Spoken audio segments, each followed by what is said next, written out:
We begin with Senator Marco Rubio of Florida, a member of the Senate Foreign Relations and Intelligence Committee. Senator, good to see you tonight. Thank you for being with us. What's your reaction to this story?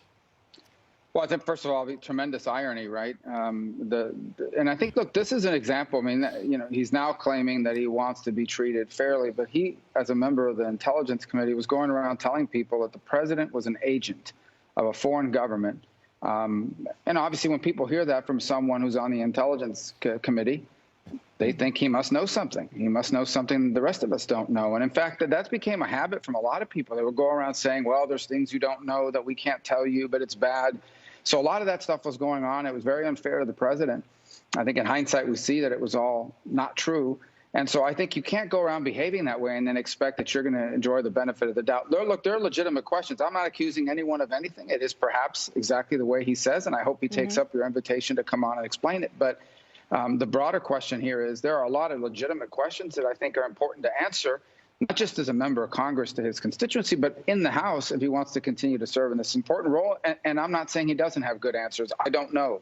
But there is a tremendous amount of irony here, obviously. Yeah, and as I said, we would be absolutely happy and open to hearing all of his side of this story. The other thing that really strikes me is the defensive briefing that he was given. As soon as they figured out that she was trying to get information out of him, they went right to him and let him know. And President Trump was not afforded that information. He was basically treated as a target during the course of the investigation into his campaign. Why is the treatment so different? Well, obviously, there are different time periods. Different agents probably, I'm certain, did those briefings. And in fact, we know that as part of the president's briefing, there were people at that defensive briefing after he had become president-elect who were there simply to observe him to see how he reacted as he was told these sorts of things. So they used the defensive briefing for investigative purposes. We know that now. We didn't know that then. So obviously that's a practice that the FBI, I hope, has corrected. And the broader issue of the Chinese espionage issue is a huge issue. This is exactly what they do. They do recruit mayors. They do go down and try to get close to, through students and activists, but also through people in business and others. They try to get close to local leaders. They play the long game. And this is a prototype of exactly the kind of efforts they try to carry out. They get to know you when you're a city councilman in hopes that one day you might be a U.S. senator, a member of Congress, a member of the cabinet, and in a position to help them, at a minimum, because you have a pro-China view of things, a pro-China narrative in your head, but also potentially because they have compromising information on you that they can use to get you to vote or support initiatives that they want. Yeah. It's very troubling, and I don't think it's isolated to this one story, unfortunately. No, probably not. And that remains the lingering question about any compromise. And that was the big question that all these same people had about the Trump campaign. Were they compromised? And those same questions need to be answered in this situation. This is Christopher Wray talking about the big picture, as you suggest, Senator. We've now reached the point where the FBI is opening a new China-related counterintelligence case about every 10 hours. Of the nearly 5,000 active FBI counterintelligence cases currently underway across the country, almost half are all related to China.